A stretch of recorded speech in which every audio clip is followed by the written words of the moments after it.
कि schedule caste, schedule tribe, backward के लोगों को कितनी उनकी आबादी और कितना सम्मान उनको मिल रहा है, कितनी हिस्सेदारी उनको मिल रही है, तो केंद्र सरकार जल्द से जल्द जातिगत जनगणना कराए।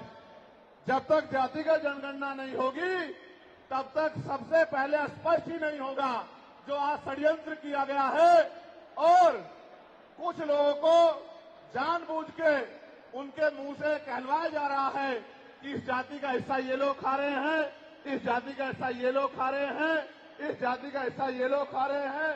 मैं चंद्रशेखर आजाद आपको वचन देके कहता हूं, अपने बहुजन समाज के सामने जातिवार जनगणना कराइए, उसके आंकड़े सार्वजनिक कराइए।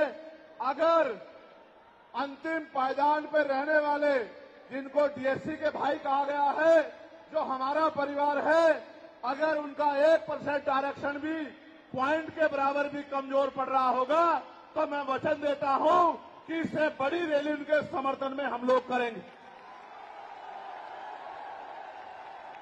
मैं फिर आपसे कह रहा हूं, आप याद करो, जब से इस देश में आरक्षण व्यवस्था लागू हुई है, इस आरक्षण को खत्म करने के लिए चाहे वो कांग्रेस पार्टी रही हो या भारतीय जनता पार्टी रही हो या और कोई मनुवादी दल रहा हो, इन्होंने एड़ी चोटी के जोर लगाए।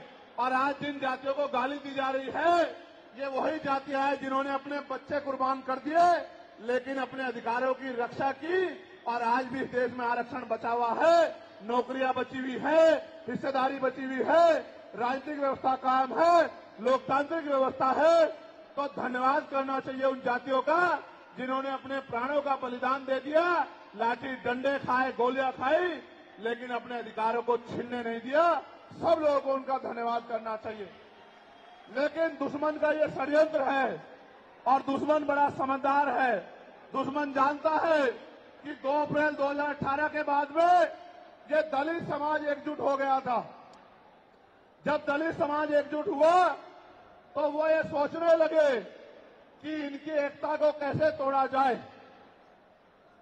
आप और मैं जानते हैं, जब हम मुट्ठी बनकर रहेंगे तो कोई हमारे अधिकारों को नहीं छीन सकता, लेकिन जब जब हम बट जाएंगे, एक उदाहरण के तौर पे बताता हूं, अगर आप झाड़ू की सिक्कों को इकट्ठा कर दोगे, वो सिक्के जो हैं एकजुट हो जाएंगे, उनको बांध दिया जाएगा तो वो सारा कचरा साफ कर देंगे।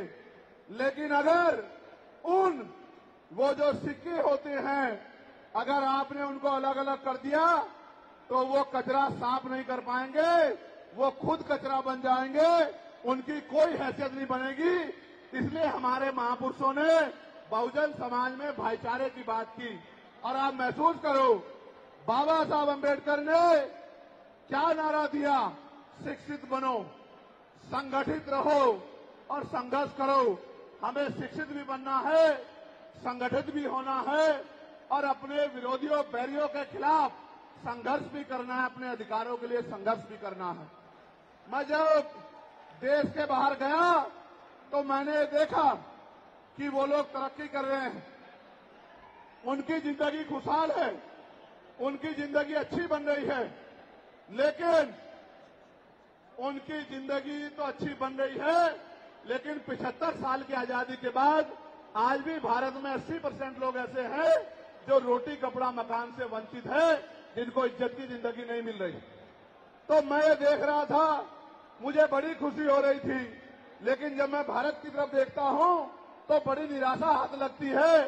फिर ये महसूस करता हूं कि आज जो कुछ हमारे पास है वो हमारे महान पुरुषों की संघर्ष की वजह से है। अगर हमारे महान पुरुष संघर्ष नहीं करते तो जो आज हमें मिला है ये भी हमें किसी कीमत पे नहीं मिलता। आप जानते हैं, हमेशा आरक्षण के खिलाफ चाहे सुप्रीम कोर्ट हो या मनुवादी दल हो, सब लोगों ने आरक्षण को समाप्त करवाने के लिए एड़ी चोटी के जोर लगा दिए। और इसका सबसे बड़ा हमला इस पे कब हुआ? जब 10% ईडब्ल्यूएस लागू हुआ। मुझे माफी चाहते हुए कहना है कि हमारे दलों ने भी हाथ उठा के, जो हमारे पूर्व के दल थे, उनका समर्थन किया, जबकि वो आरक्षण पे सबसे बड़ा हमला था। अगर उसी दिन हम लोगों ने सड़कों पर निकल के अपनी आवाज को उठाया होता तो किसी की मां ने दूध नहीं पिलाया होता कि वो दोबारा आरक्षण पे हमला करने के बारे में सोच लेता। ये भाजपा के लोग जो सत्ता में बैठे हैं, इन्होंने वोट तो आपसे हमसे ली धर्म के नाम पे, भाईचारे के नाम पे, लेकिन सत्ता में आके ये लोग अपने लोगों का काम करने लगे, अपने महापुरुषों की विचारधारा को आगे बढ़ाने लगे और हम लोग रोटी रोटी के लिए मोहताज लोग, जुल्म जाति के शिकार लोग परेशानी की जिंदगी जीने लगे।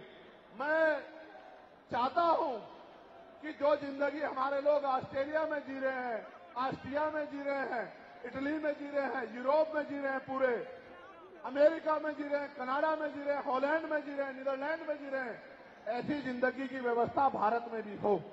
लेकिन ये तभी संभव है जब राजनीतिक शक्ति हमारे पास हो। अगर राजनीतिक शक्ति भाजपा और कांग्रेस के पास रहेगी तो हम लोग इज्जत की जिंदगी देश में नहीं जी सकते। इस बात को आप लोग मेरी ध्यान रखना। ये मैं नहीं कह रहा हूं, ये बाबा साहब अम्बेडकर ने कहा, political power is the master की। राजनीतिक सत्ता वो चाबी है जो आपकी सारी परेशानियों का हल कर देगी। और राजनीतिक सत्ता जिनके पास है उनके लोग हजारों हजारों करोड़ रुपए लेके भाग जाते, उनके लोग उनके पूंजीपतियों के लाखों लाखों करोड़ रुपए माफ करते जाते। लेकिन अगर आपका 10,000 रुपए का बिल भी बाकी हो तो 10,000 रुपए का बिल भी अगर आप नहीं दोगे तो मुकदमा लिख के आपको जेल भेजने का काम सरकार कर देगी और आपके घर की कुर्की भी करा देगी। आप किसानों का, मजदूरों का हाल देख लो, आप नौजवानों का हाल देख लो, इस देश में क्या है। तो हमारी सबसे बड़ी मांग ये है, आप समर्थन करके बताना कि आप इस पर सहमत हो या नहीं हो। बताओ, जातिवार जनगणना होनी चाहिए नहीं होनी चाहिए? एक सुर में बताओ, होनी चाहिए नहीं होनी चाहिए? साथ साथ इस देश में जातिवार जनगणना के साथ साथ जितने भी सरकारी संस्थान हैं, चाहे वो जुडिशरी हो जहां से हमारे खिलाफ लगातार फैसले आते हैं, चाहे वो आर्मी हो, चाहे वो और कोई सरकारी संस्था हो, सब लोग सब जगह पे आरक्षण व्यवस्था लागू होनी चाहिए। बताओ, होनी चाहिए नहीं होनी चाहिए? दोनों हाथ उठा के बताओ, होनी चाहिए नहीं होनी चाहिए? बहुत अच्छी बात। साथ साथ हमारी ये भी मांग है जो मैंने पार्लियामेंट में भी उठाई कि निजी क्षेत्रों में आप इस बात को समझो गौर करके, इस देश में 2% सरकारी नौकरियां, कितने परसेंट? जोर से बताओ। 98% प्राइवेट सेक्टर है। कुछ ऑर्गेनाइज है, कुछ अनऑर्गेनाइज है। आप ये देखो, 2% में तो बंटवारा है, लेकिन 98% पे पुरानी सत्ता वाले लोग और आज की सत्ता वाले लोग सांप की तरह कुंडली मार के बैठे हैं। ना वहां SC/ST के लोगों का कोई प्रतिनिधित्व है, ना OBC के लोगों का है, ना ही मुस्लिम लोगों का है। तो हमारी मांग ये भी है कि अब समय आ गया है कि निजी क्षेत्रों में भी आरक्षण की व्यवस्था होनी चाहिए। होनी चाहिए नहीं होनी चाहिए? बताओ, दोनों हाथ उठा के बताओ, जोर से बताओ, होनी चाहिए नहीं होनी चाहिए? Very good, very good. साथ साथ हमारी ये मांग है कि प्रमोशन में रिजर्वेशन भी इस देश में लागू होना चाहिए। शेड्यूल कास्ट, शेड्यूल ट्राइब और बैकवर्ड के लोगों के लिए प्रमोशन में रिजर्वेशन भी सरकारी संस्थानों में लागू होना चाहिए। लागू होना चाहिए, लागू होना चाहिए? बताओ, जोर से बताओ। हमारी ये भी मांग है कि मंडल कमीशन की बाकी सिफारिशें भी लागू होनी चाहिए, क्योंकि जब तक मंडल कमीशन की बाकी सिफारिशें लागू नहीं होगी तब तक पिछड़े वर्ग के लोगों को बराबर की हिस्सेदारी और सम्मान नहीं मिलेगा। हमारी ये भी मांग है, सरकार कह रही है कि क्रीमी लेयर लागू करना चाहिए और जज साहब भी कह रहे हैं क्रीमी लेयर लागू करना चाहिए। मैंने पार्लियामेंट में पूछा कि भारत में कितने शेड्यूल कास्ट के लोग, शेड्यूल ट्राइब के लोग अरबपति बन गए, इसका डाटा आपको सार्वजनिक करना चाहिए, आर्थिक आंकड़े सार्वजनिक करने चाहिए। तब हमें पता लगेगा कि क्रीमी लेयर की स्थिति में हम आए या नहीं आए। आपको शायद जानकारी नहीं है, मैं आपको बताता हूं। आज भी बहुत सारे पदों को एनएफएस करके, नोट फाउंड सुटेबल करके हमारे योग्य लोगों को नौकरी से निकालने का काम ये सरकारें करती है, क्योंकि कलम की ताकत उनके हाथ में होती है। जिनकी राज सत्ता पे कब्जा होता है, हमारे लोगों का राज सत्ता पे कब्जा नहीं है, इसलिए सारी योजनाएं हमारे खिलाफ बनती हैं। हमारी ये भी मांग है, जिस पर मैं गौर कर रहा हूं, सरकार ने कहा, मैं आज इस पर भी बोलूंगा। आज अगर मैं इस पर नहीं बोलूंगा तो हमारे लोगों को पता ही लगेगा देश में क्या हो रहा है। सरकार ने कहा कि वर्गीकरण लागू होना चाहिए।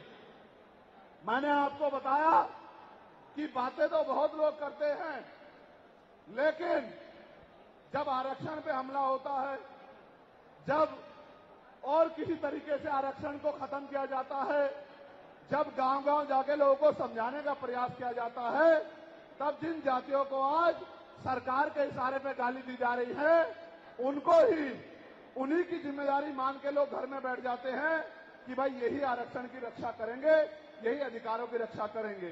लेकिन सच ये है, अगर सरकार की मंशा वर्गीकरण के जरिए वास्तविकता में निचले पायदान पे बैठे अंतिम व्यक्ति को ऊपर उठाने की होती, तो जिस तरह से 10% आर्थिक आधार पर आरक्षण की व्यवस्था की गई थी, 10% आरक्षण की व्यवस्था डीएससी के भाइयों के लिए, डीएससी परिवारों के लिए सरकार कर सकती थी। उनका कोई मतलब नहीं बैठता था कि इन्हीं में टुकड़ा डाल दे, क्योंकि सरकार जानती है कि इनमें बंटवारा हो जाएगा तो इनके खिलाफ आंदोलन आसान हो जाएगा, इनको पता भी नहीं चलेगा कब इनके अधिकार खत्म हो गए। मैं आपसे कहना चाहता हूं, सरकार बताए उनके पास वर्गीकरण की क्या पॉलिसी है, किस आधार पे वो वर्गीकरण करना चाहते हैं, कौन से आंकड़े उनके पास है, कौन से डाटा उनके पास है। मैं सरकार से जानना चाहता हूं, सरकार कमेटियां बना दे और वर्गीकरण किस फॉर्मूले पे करेगी ये भी बता दे। हम सरकार को भी सुनना चाहते हैं। अभी देश में पिछले दरवाजे से कुछ नहीं होगा, जो कुछ होगा आमने सामने होगा। अगर हमारे अधिकारों की बात आएगी तो लड़ाई आमने सामने लड़ी जाएगी। सरकार ये भी बताए क्या वो रोस्टर में बदलाव करेगी, क्या सरकार रोस्टर में बदलाव करेगी, सरकार बताएगी। हमारे लोग तो अभी सही तरह से चीजों को नहीं जानते हैं। मैं ये भी विश्वास दिलाता हूं, स्पेशली डीएससी के भाइयों को कह रहा हूं, मेरी बात को गौर से सुनना। स्पेशली डीएससी के भाइयों को कह रहा हूं, उन जातियों को जो लोग आंदोलन कर रहे हैं, आपको एहसास नहीं है, जब देने की बारी आएगी हम बताएंगे अपने भाइयों को किस तरह से आगे बढ़ाया जाता है, किस तरह से उनकी हिस्सेदारी दी जाती है। अभी तो हम पे देने में कुछ है ही नहीं।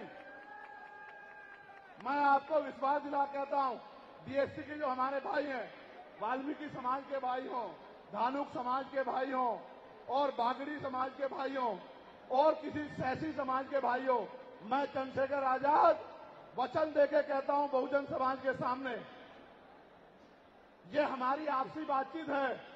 आप दुश्मन के इशारों पे काम मत करो, हम लोग बैठ के अपनी लड़ाई को निपटा लेंगे। हम लोग अपने आप बैठ के चर्चा करके आपके साथ बैठ के, अगर कहीं हमें कुछ डर भी है, आप चीजों को नहीं समझ पा रहे हो या हम लोग समझा नहीं पा रहे, अगर आपको अधिकार मिलता है तो बताओ, हमारे किसी व्यक्ति को तकलीफ है क्या? बताओ, अगर हमारे डीएससी के भाइयों को अधिकार मिलता, बताओ, हाथ उठा के बताओ, तकलीफ है क्या हमें किसी को? ये इतना बड़ा जन समूह गवाही दे रहा है, अगर डीएससी के भाइयों को कुछ मिलता है तो हमें तकलीफ नहीं है। लेकिन हम इस सरकार की मंशा को जानते हैं, हम इस सरकार को जानते हैं, इनके चरित्र को जानते हैं। ये देना कुछ नहीं चाहती, ये तो इसको अटका के रखना चाहती हैं। आप ये देख लेना, इन्हीं के कुछ लोग पहले सुप्रीम कोर्ट चले जाएंगे। जैसे उदाहरण के तौर पे गौर करो, 69,000 शिक्षक भर्ती में सरकार ने 20,000 पदों पे घोटाला किया। हम लोगों ने आंदोलन किया तो सरकार ने 6,800 नियुक्ति की लिस्ट जारी की। फिर अपने लोगों को हाईकोर्ट भेज के उस पर रोक लगवा दी।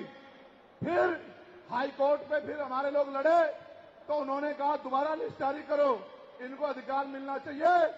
तो वोट लेने के लिए हमारे लोगों के सामने कहा कि भाई मिलना चाहिए, हम समर्थन करते हैं, लेकिन अपने लोगों को सुप्रीम कोर्ट भेज दिया और सुप्रीम कोर्ट में इनके बैठे जजों ने फिर से उस पर रोक लगा दी, इसलिए हमें इनकी नीयत पे शक होता है।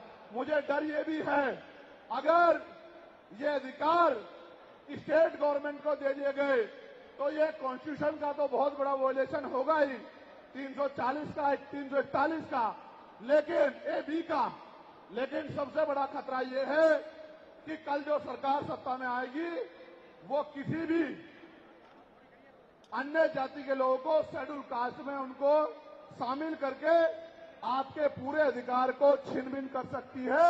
अगर ये पावर स्टेट को मिल गई, हमें सरकार की मंशा पे सिर्फ शक है।